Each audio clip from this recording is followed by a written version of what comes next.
Well, welcome everyone to the People's House, Owensboro Board of Commissioners regular meeting, February the 4th, 2025. At this time, I'll ask the City Clerk, Beth Davis, to please call the roll. Commissioner Jeff Sanford. Here. Commissioner Sharon Neesmith. Here. Mayor Tom Watson. Here. Commissioner Curtis Maglinger. Here. Mayor Pro Tem Bob Glenn. Here. Thank you. At this time, if you're able to stand and remove the cap, we're going to have the invocation and the pledge by Commissioner Jeff Sanford. Thank you, Mayor. Please bow your heads and pray with me. Heavenly Father, we come to you before you today with grateful hearts for the opportunity to serve our community. Grant us wisdom, patience, and discernment as we discuss matters before us. Help us to lead with integrity, fairness, and a deep sense of responsibility towards those we represent. Bless our city, its residents, and all who work to make it a better place. Guide our decisions so we may bring prosperity, peace, and unity. May we always seek common good and act with humility and compassion. In your holy name we pray. Amen. I pledge allegiance to the flag of the United States of America and to the republic for which it stands, one nation, under God, indivisible, with liberty and justice for all.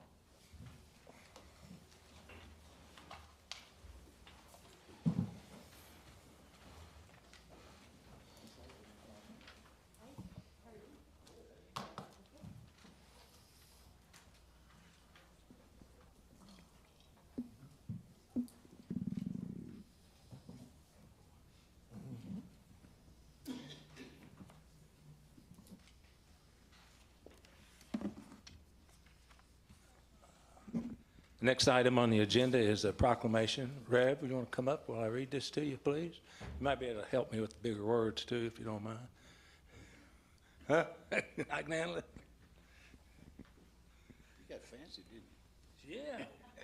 We've got money in the bank now. We're paying our bills. I see you do. Yeah. This is from the City of Owensboro. On behalf of all our employees and all our retirees, it's a proclamation that we'd like to present to you on behalf of the City of Owensboro. Whereas for many years, February has been nationally observed as Black History Month throughout the United States, chosen to coincide with the birthdays of Frederick Douglass and Abraham Lincoln. Whereas the celebration of Black History Month originated as Negro History Month in 1926, created by Carter G. Woodson, a renowned African-American historian, scholar, educator, and publisher.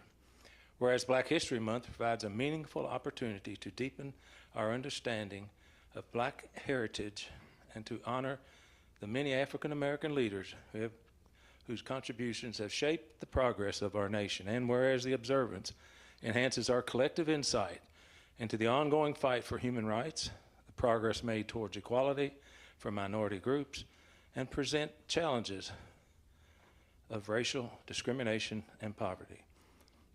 Now, therefore, I, Thomas Hart Watson, Mayor of the City of Owensboro, do hereby proclaim February as Black History Month in Owensboro, and urge all citizens to join in recognizing and celebrating this legacy of African Americans who have made significant contributions to the advancement of our community, our nation, and the world.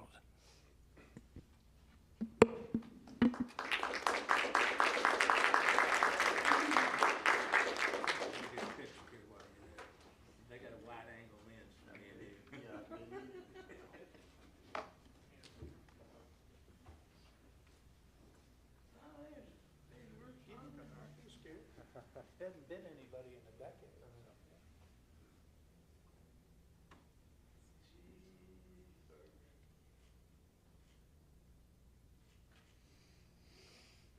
Now, if you could mind saying a few words, not one of those sermons of yours, just like a few words, and hit the microphone over there so everybody can hear us. Okay? Over there. Thank you.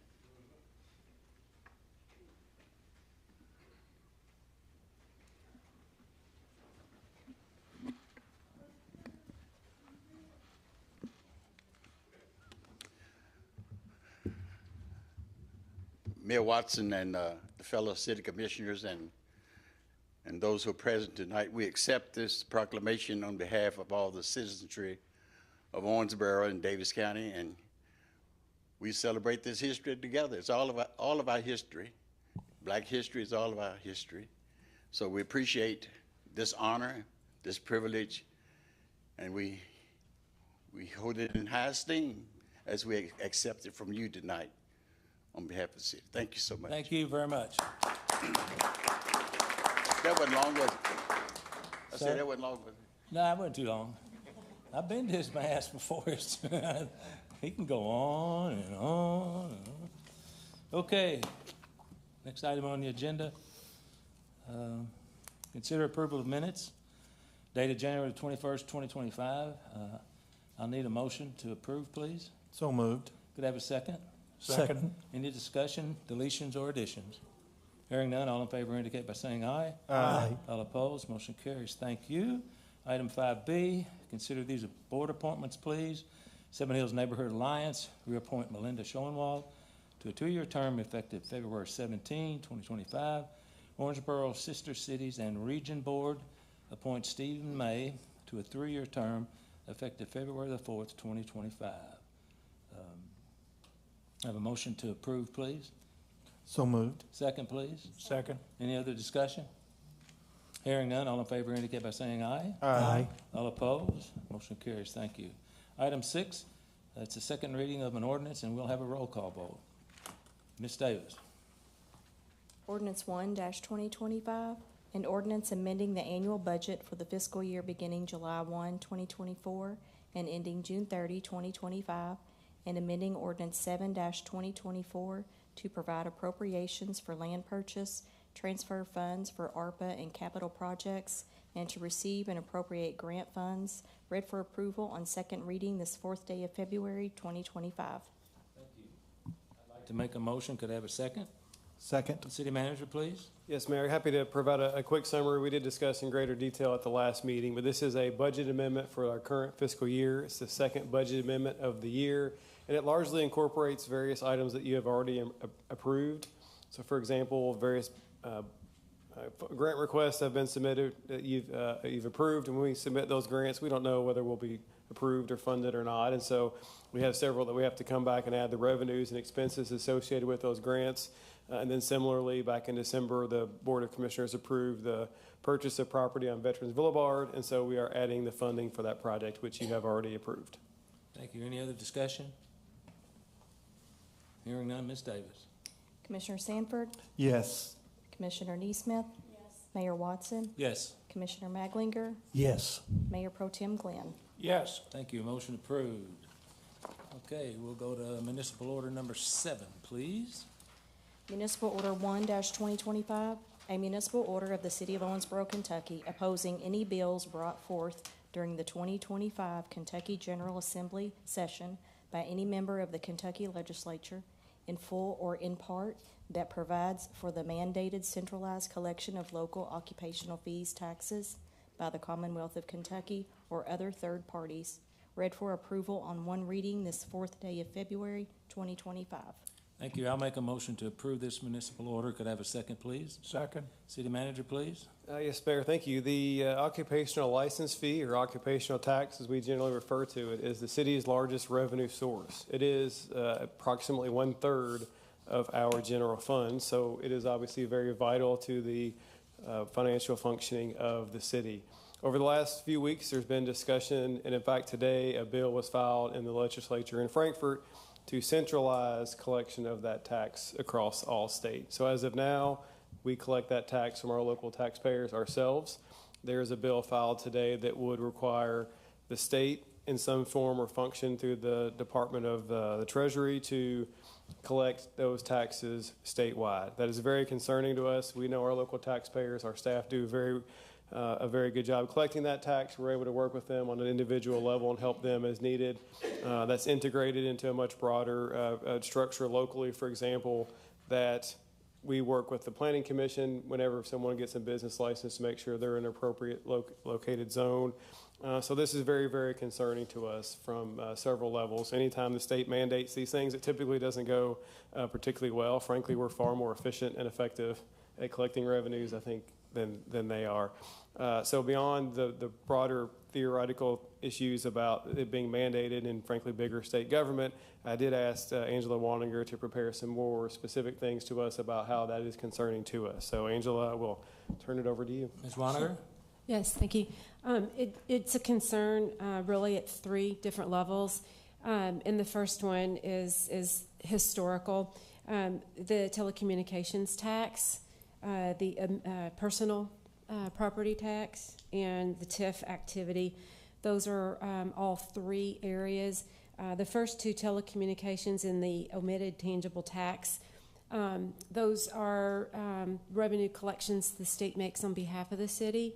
And the telecommunications tax has never rolled out the way they said it would, and the intention has never come to fruition.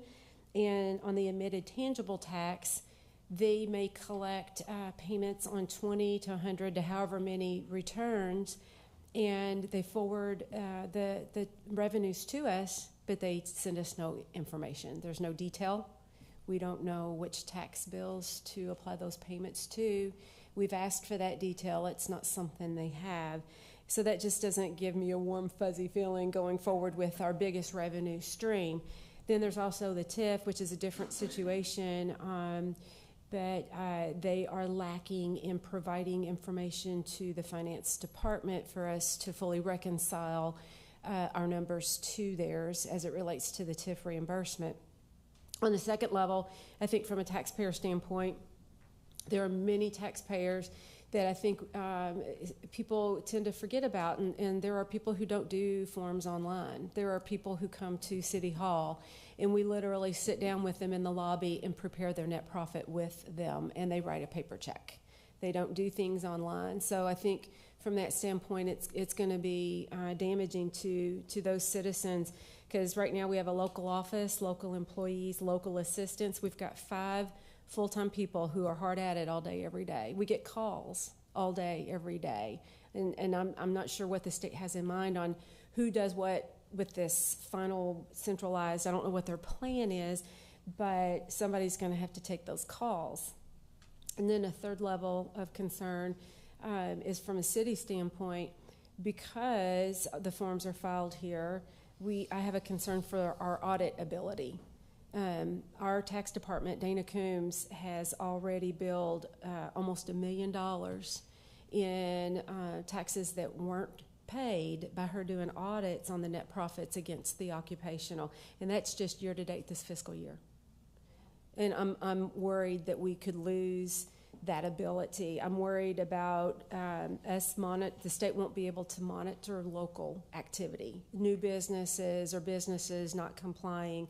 And then I also worry about the potential loss of revenue because of the audits, because of how appeals may or may not be handled, just because of how the TIF and the other ideas or the telecommunications and omitted tangible. So those are my concerns. I have just a few, but those are the 3 categories, to break them down in where I have concerns.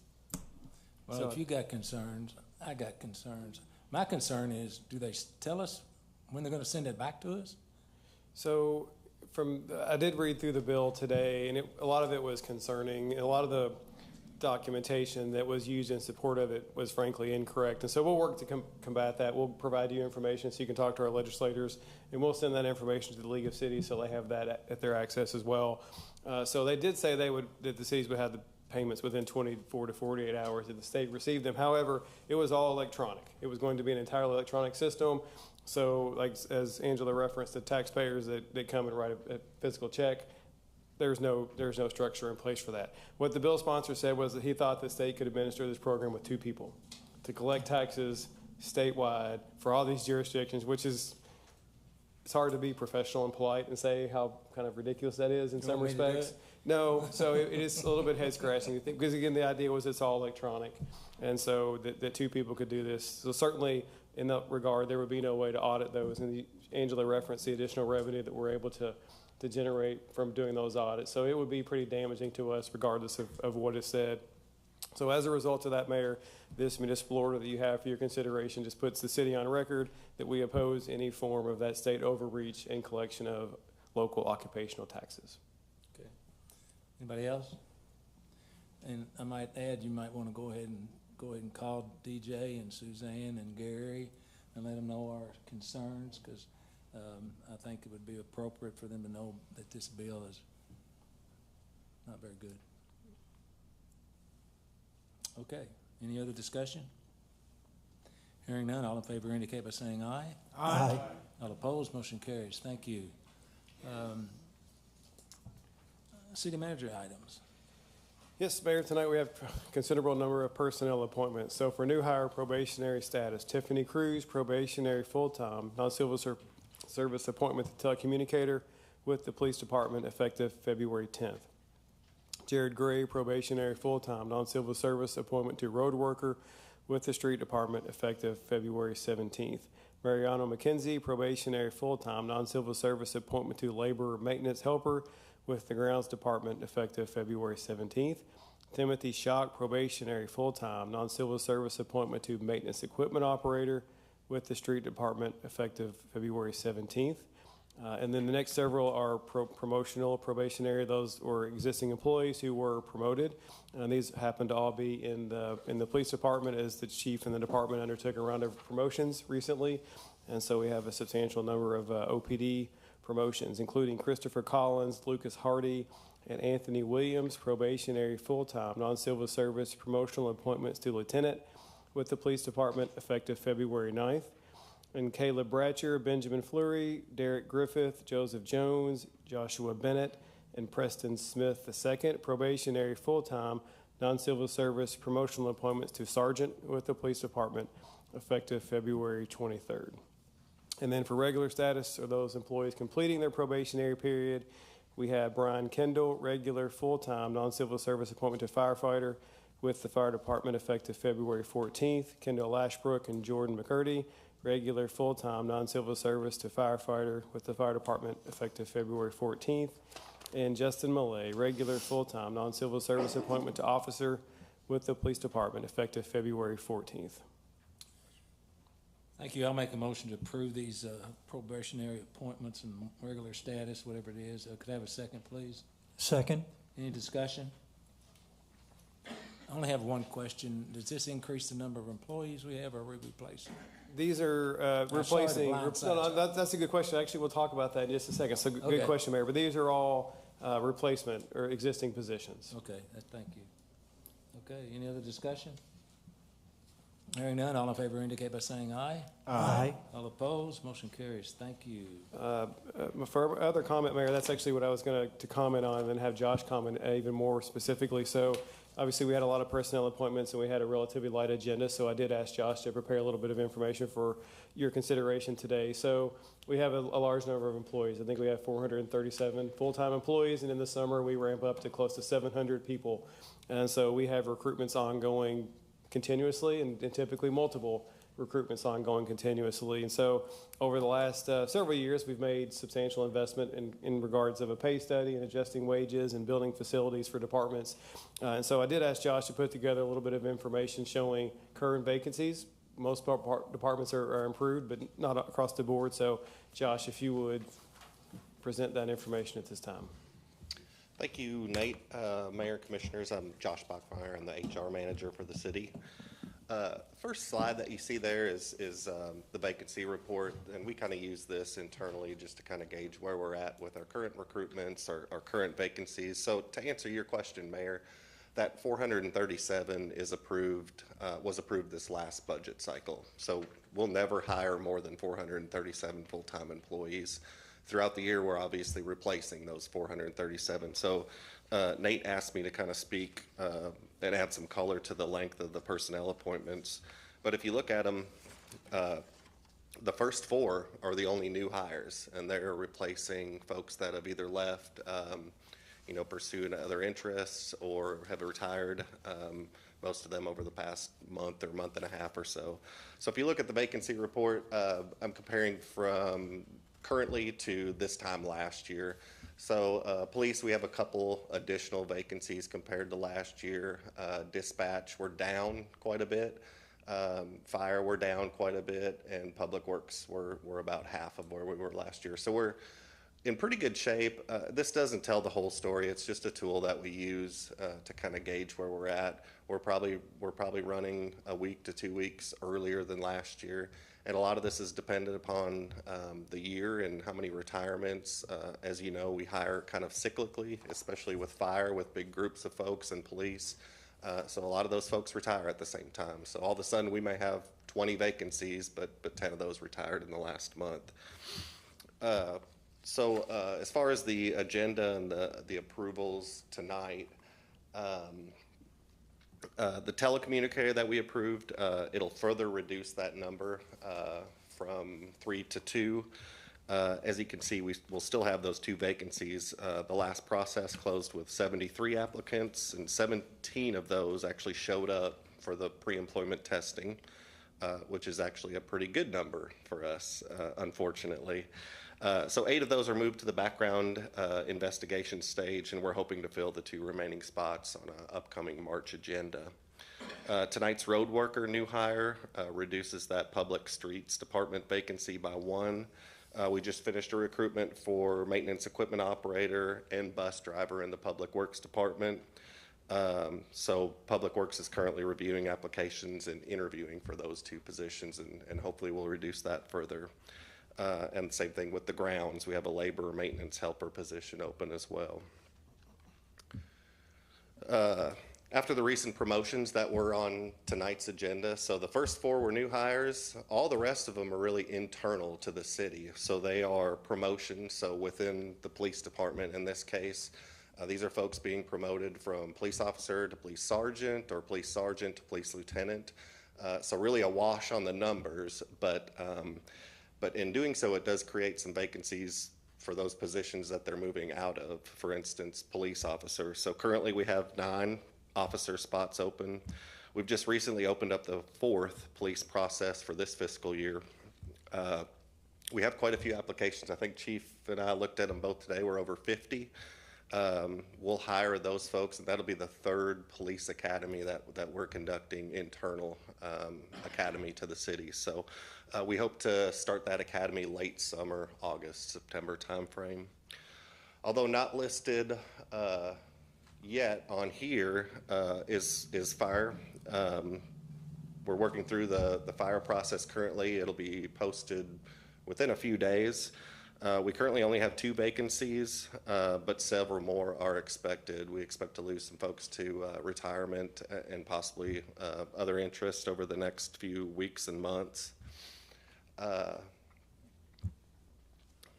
focused on full-time for the vacancy report, but I do need to mention Parks and Rec. This is a big part of our, especially this time of year, a big part of our recruitment process. So we've started the Parks and Rec recruitment process for this summer.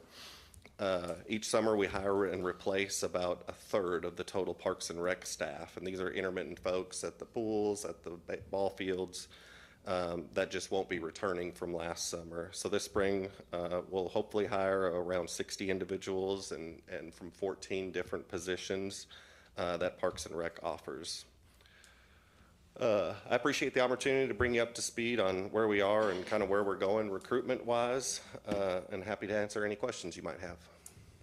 Question from the dais? Commissioner Glenn? Did I hear you right? Did you say 17 out of 70 showed up? Yeah. Where were the other 53? So we typically call these folks. A lot of folks apply for unemployment reasons for all positions. So that's a big reason they'll apply, prove that they did apply, and that's where they're left. Yep. Gaming the system. Yep. All right. Thank you.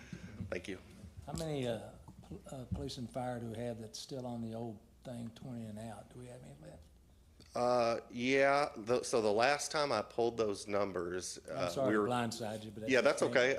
So I can't speak to the department individually, but as a whole, we're about 70% on Tier 3. So that means between Tier 1 and 2, which is the defined benefit plan, the old pension, we probably have about 120-ish employees left. Wow.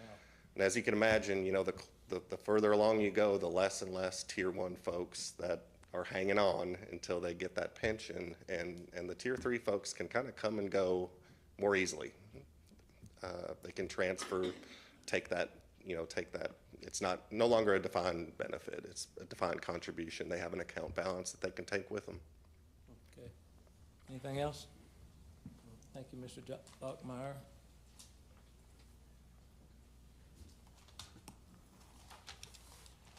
No other comments for me tonight, Mayor.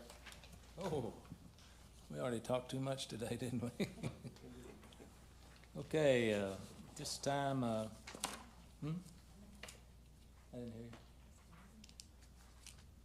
Number 9, communication from elected officials. Mr. Sanford, Commissioner Sanford, excuse me. Thank you, Mayor. You're welcome.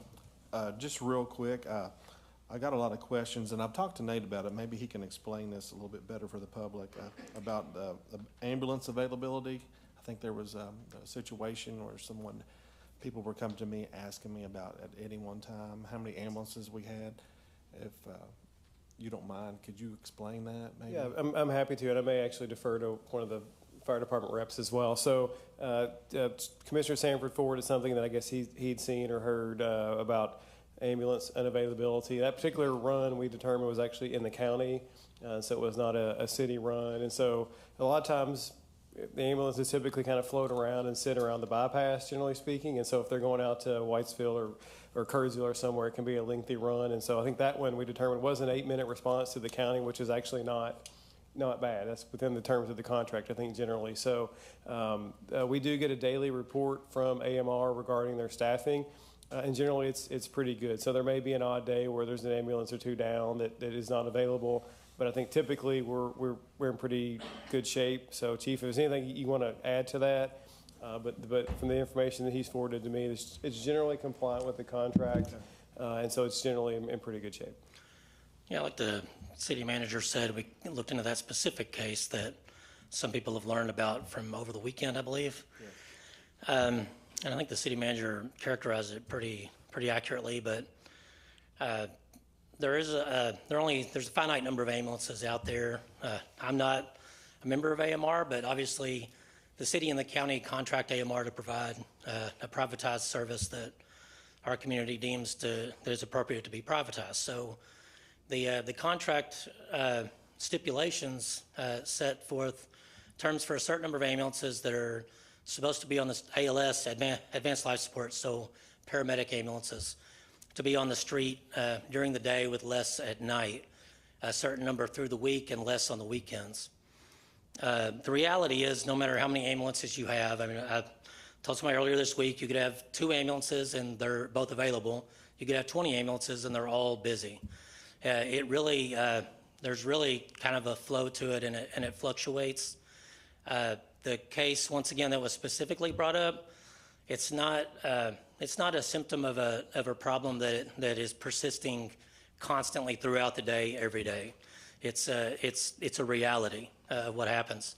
So the metrics, whenever the contracting authority actually meets to look over the metrics from the ambulance service, the way that they measure their success isn't with the amount of staffing that they have in DD at any time, although the contract does state what those levels are supposed to be at.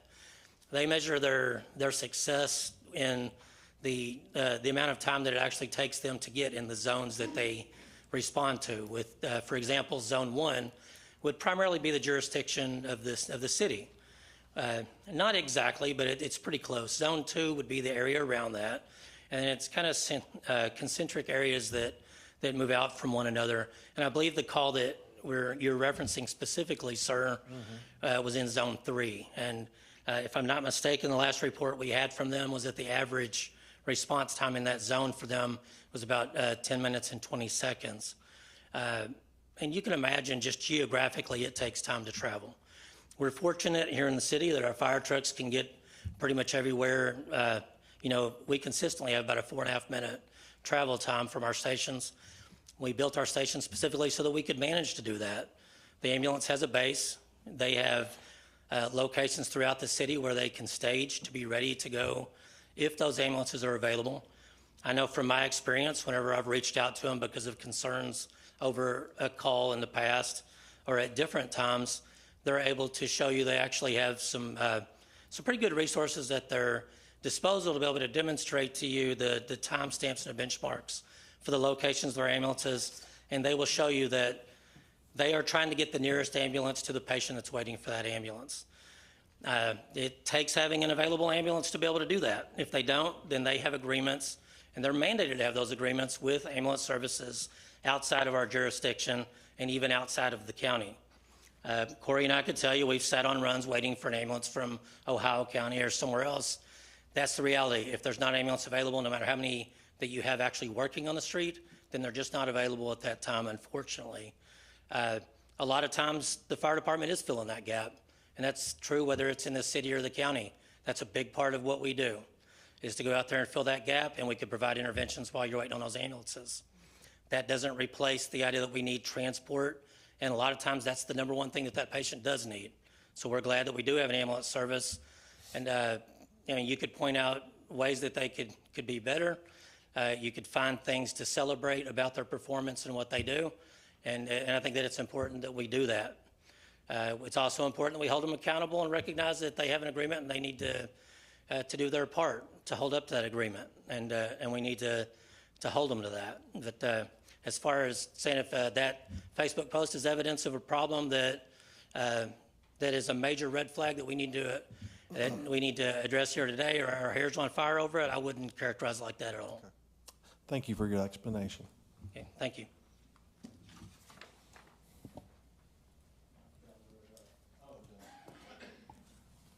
Commissioner Neesmith. Thank you, sir. Well. Just wanted to share with everyone, first off, thank you, Lord, and everybody else for the sunshine the last couple of days. Everybody's smiling again instead of us all kind of going around with is the winter ever going to leave us? But so it was a good deal, and I did see our Public Works team members out there taking down the Christmas decorations. So I was glad it was a good warm day for them to be doing that. There is the public transportation, the Green River Area Transportation Cabinet is having a public meeting regarding input on public transportation services that we offer. All human services agencies, transportation providers, and interested citizens in the region are invited to attend. So this is on Wednesday, February 12th in the Grits Training Room. It is right there on the corner of St. Anne and 2nd at 10 a.m. This is basically a survey just looking at what do we need to do to come up with a plan, look for grants and things in the year 2026. So I wanted to share that with everyone. If you do have any questions about it, you can call the Dan Lanham at the Grits office. But as you all know, transportation is a big issue. So for a lot of folks, and there's pros and cons and good reasons and for why we have what we have, and we're lucky that we have what we have.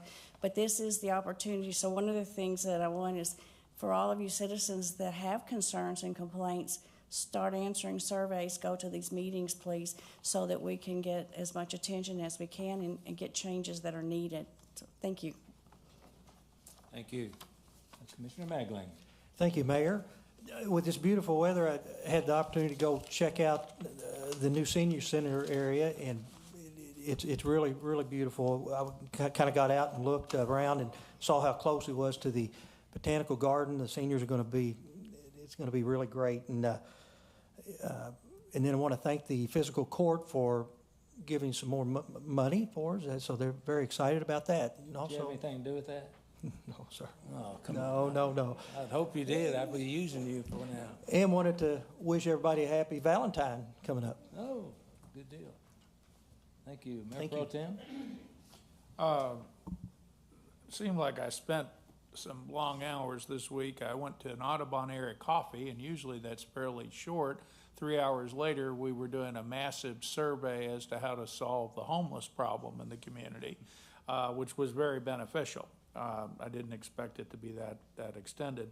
And I went through 2 days of training with the Harwood Group to be able to participate in the Homeless and Affordable Housing Committee for Community Conversations. That group has already had several events where they've brought groups in and asked their feedback about that issue, but now I'm trained, so I'll join that group.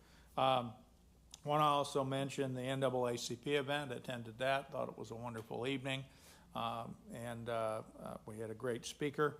And then a week or so ago, I attended the Dogwood Azalea Neighborhood Alliance, which I was heartened. I know they've been back in operation for about a year, and it's great to see another neighborhood alliance active and engaged. So that's what I've got. Thank you. This time we'll go to open public forum. Members of the audience may address the Board of Commissioners on any matter of public concern that was not on the agenda. Comments are limited to issues within the scope and responsibility of the Commission. Commission meetings are held to conduct city business for the benefit of Owensboro citizens and taxpayers. At this time, anyone who wishes to address the Commission, please make their way to the podium to be recognized. Speakers must state their name and address for the clerk's record and limit their remarks to 3 minutes or less. Yes, sir. Hi. Hi. My name's Gary Bailey. I live here in Owensboro and Auburn Acres. And I wish to say, I will try to stay within that 3-minute limit, Mayor Watson, if I can. Okay. The statements I have to make are mine, feelings, and only mine. They are not intended as a direct statement about any individual person. I'll ask that each one of you please bear with me a little bit, because the first things I have to say probably you're not going to understand, but you will. I read a book a long time ago. The title of the book was The Enemy Within, written by Robert Kennedy before they killed him. And in that book, he said that America would continue its decline in its morals due to decay from within. And I think that's exactly what's happening today.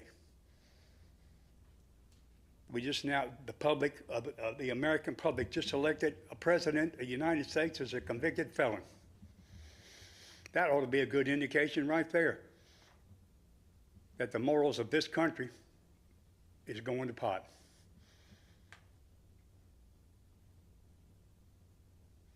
I recently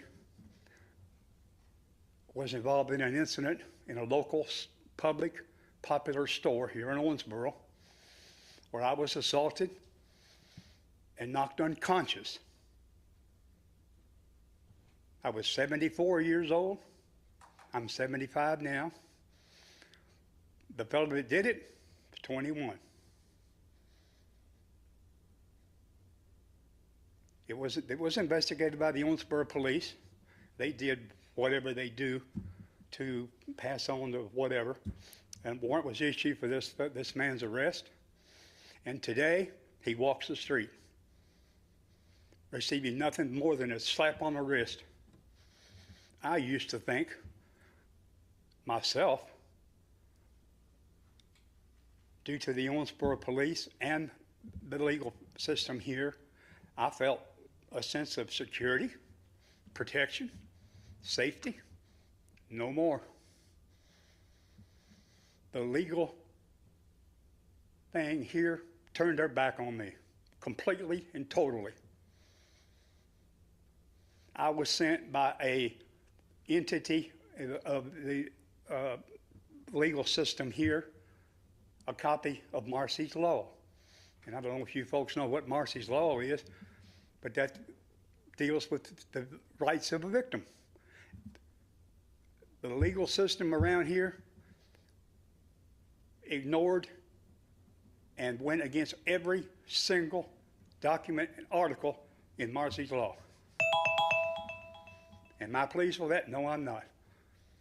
Apparently, they think I'm obtuse. I was disappointed, angry, belittled, disgusted, and still am.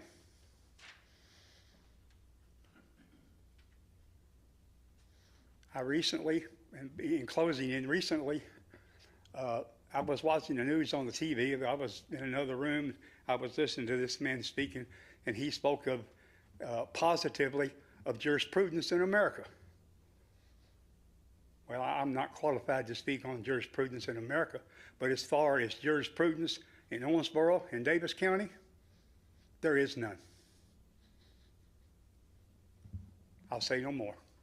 But I do want to say that My comments here are not directed at any member of the legal community here in Owensboro. I do appreciate your time.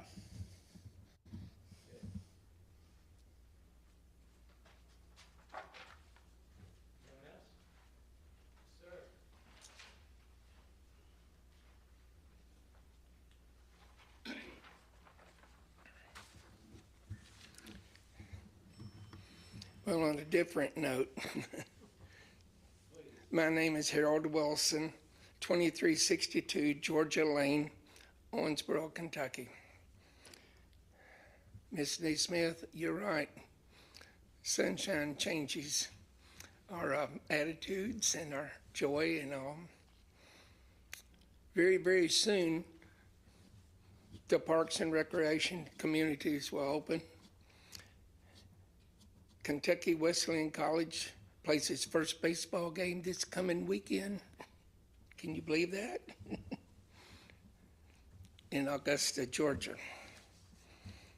I'm here today to speak about parks and recreation, primarily T-ball. At the age of 26, I found out something called T-ball. And I found out what it was, and I said, oh, goodness, I'm in a position where I can make a difference. I was playground manager at Maceo.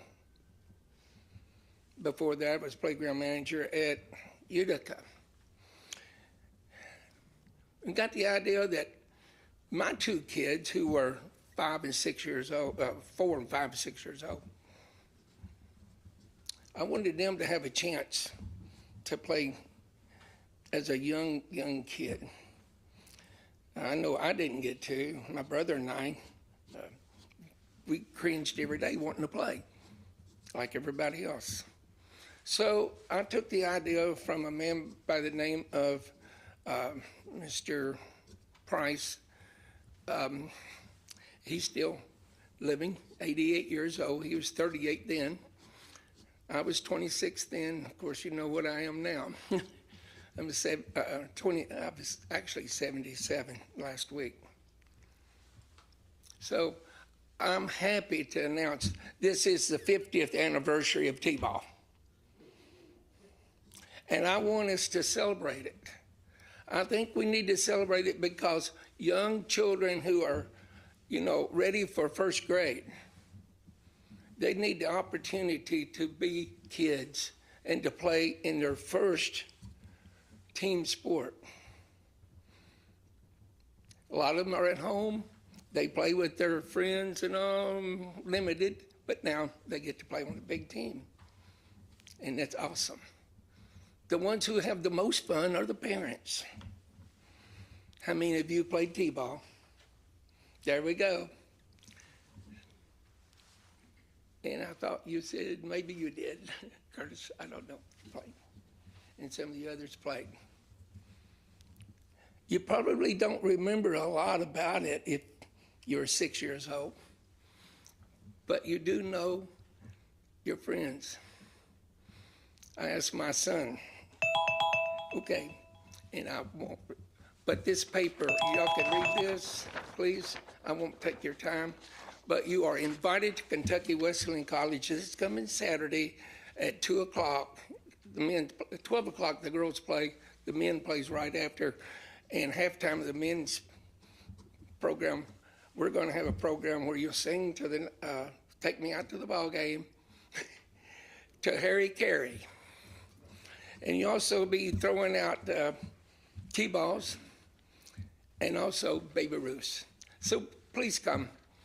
And if you play T-ball, come to gate 4. You get in free. Thank y'all very much for your time. Anyone else?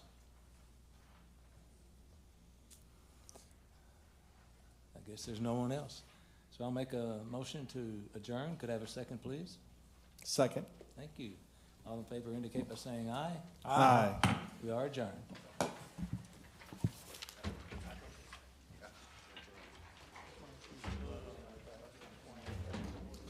You get right on that. That guy's complaining about the judicial system.